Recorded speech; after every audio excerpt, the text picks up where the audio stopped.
Hello everyone, welcome to my channel.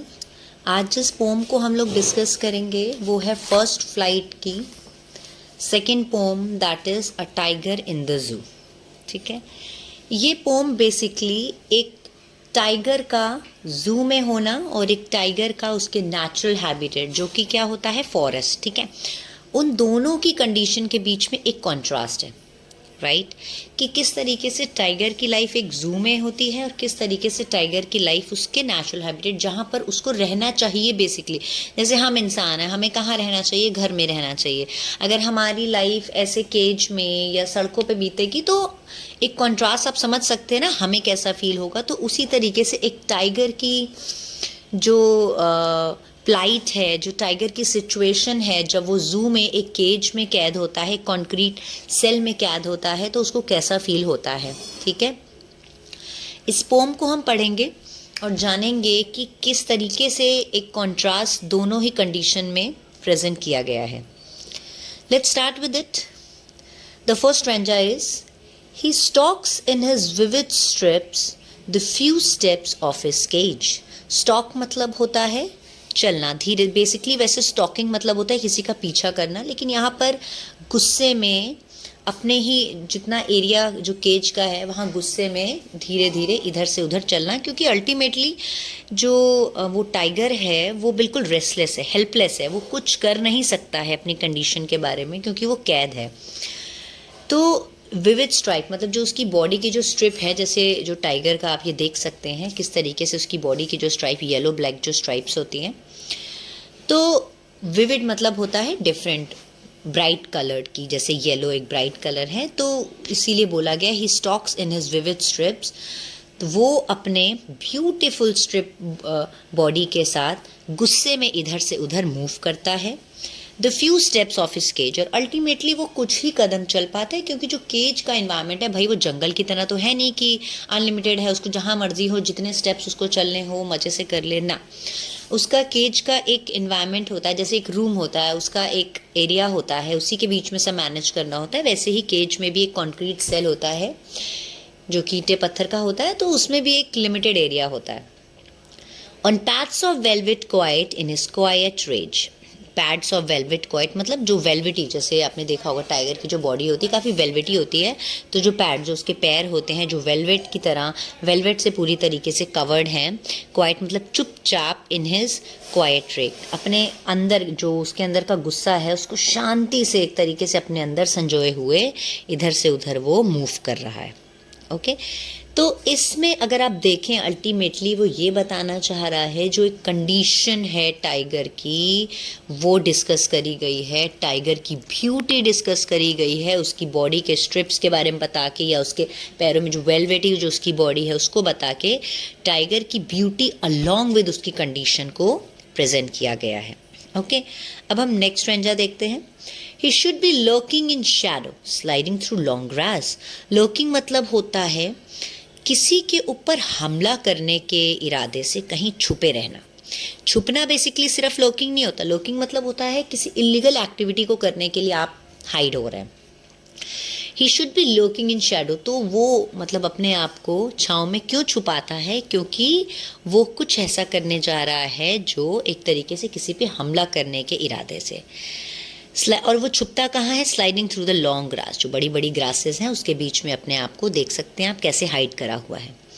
Near the water hole where plum deer pass, क्योंकि जो dear हैं वहाँ पानी पीने आते, प्लम मतलब मोटे ताजे जो डियर होते हैं वो पानी पीने आते हैं, तो वो घात लगाए बैठे हैं कि जैसे ही कोई डियर यहाँ पानी पीने आएगा, यहाँ से पास करेगा तो मैं तुरंत उसके ऊपर झपट्टा मार लूँगा, ठीक है, और उसको अपना शिकार बना लूँगा।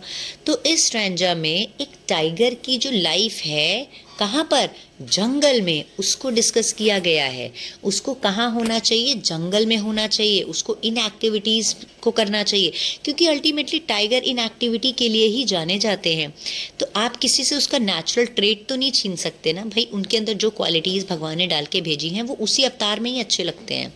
ठीक है, तो यहाँ पे उसकी हंटिंग एबिलिटी को किस तरीके से वो अपने प्रे, अपने शिकार को कैच करता है वो सब बताया गया है। ठीक है, he should be snarling around houses at the jungle's edge. He should be snarling around houses at the jungle's edge. Snarling मतलब होता है घुर्राना, ठीक है। तो उसको तो घरों के आसपास घुर्राते हुए अपनी दहाड़ वाली आवाज़ के साथ मूव करना चाहिए।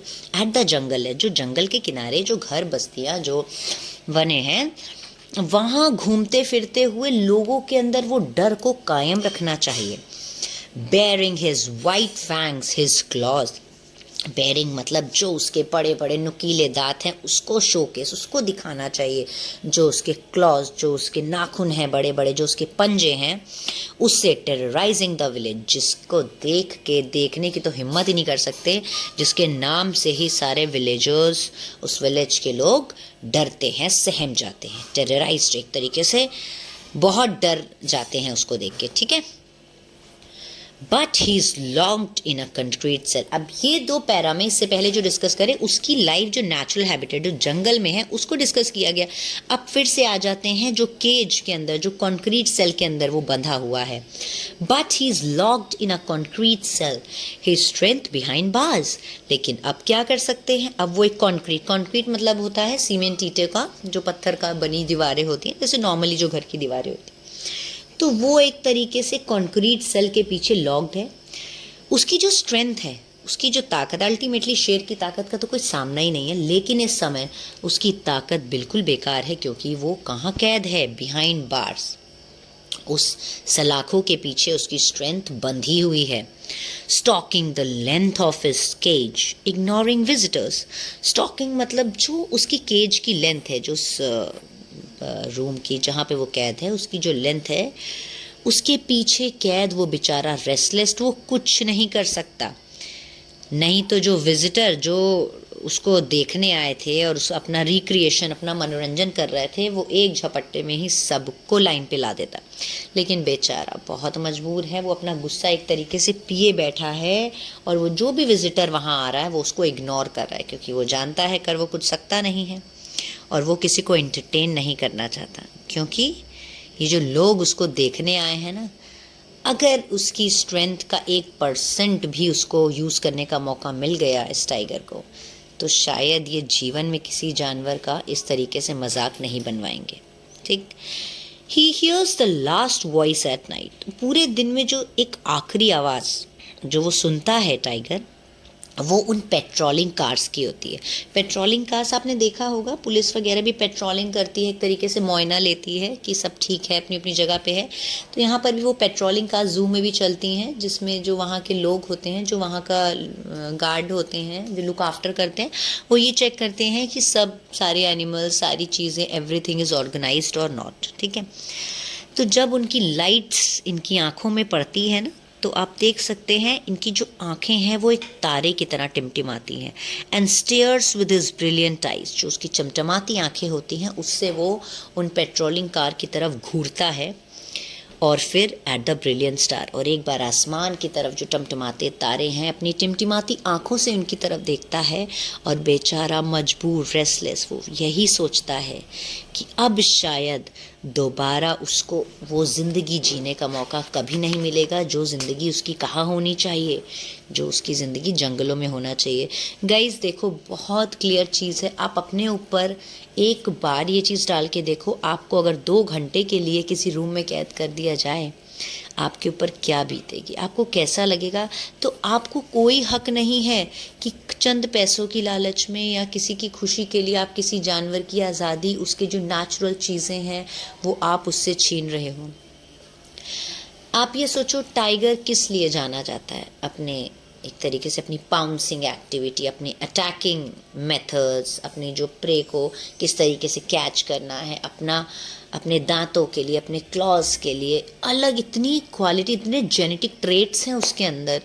तो क्या केज के अंदर कैद रह के जो उसके आने वाली जनरेशन है, क्या वो ये सारे जो चीज़ें हैं सीख पाएंगी।